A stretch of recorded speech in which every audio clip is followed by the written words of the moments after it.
Hello and welcome to the FATBOSS guide to Shriekwing in Castle Nathria. Yes, this first boss in the instance is a two-phase fight and is the easiest one in here. It shouldn't take you too long to kill, but it does have one-shot mechanics, so you've got to make sure you do it right. Let's go straight in.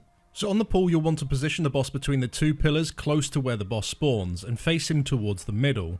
The rest of the raid will want to stack directly behind him.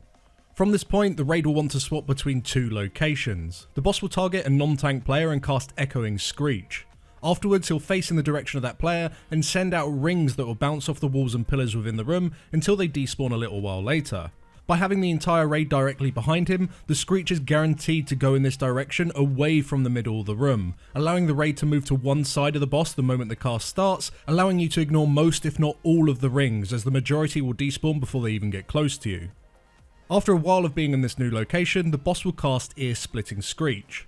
After this long cast, anyone within line of sight will take a large burst of damage and spawn a sanguine ichor patch underneath themselves, which lasts permanently and deals ticking damage if you stand within it.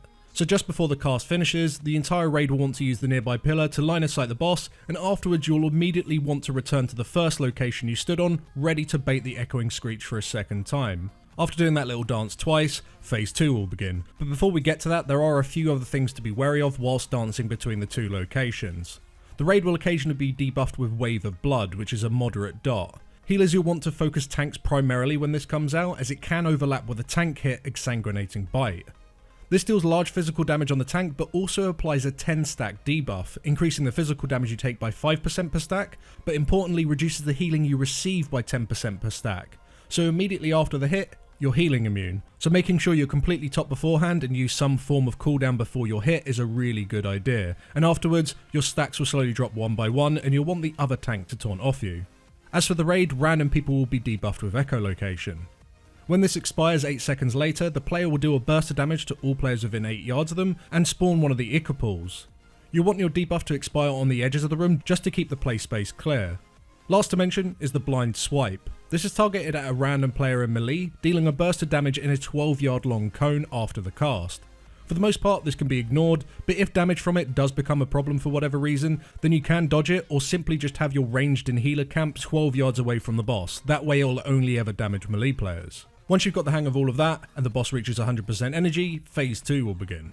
The boss will move into the middle of the room, do a little bit of RP, and then become immune to damage and begin to roam around the room. If you come into contact with the targeting circle around the boss, you'll just be instantly killed, so you've got to keep your distance. Meanwhile, the boss has fired out discs in all directions. Getting hit will cause you to be feared and mark your location. A few seconds later, players in this location will take a ton of damage and you'll also spawn a sanguine pool here. There isn't a special strategy or location for dealing with this, you just got to simply use your eyes and avoid them. To make this phase slightly more challenging, the boss will also be casting Ear-Splitting Shriek that you dealt with in phase 1, forcing you to line of sight him each time it's cast. So hugging the pillars whilst dodging the rings is generally the best idea, so that way you can easily line of sight this cast whenever it comes up.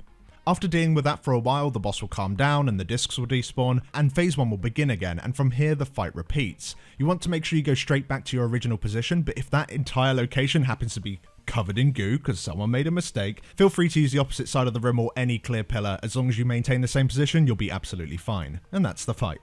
If you'd like to refresh your minds on anything in this video, or would just like to read up on any of the other encounters in Castle Nathria, then please do go check out our written guides over on Wowhead. A link for that can be found in the description below.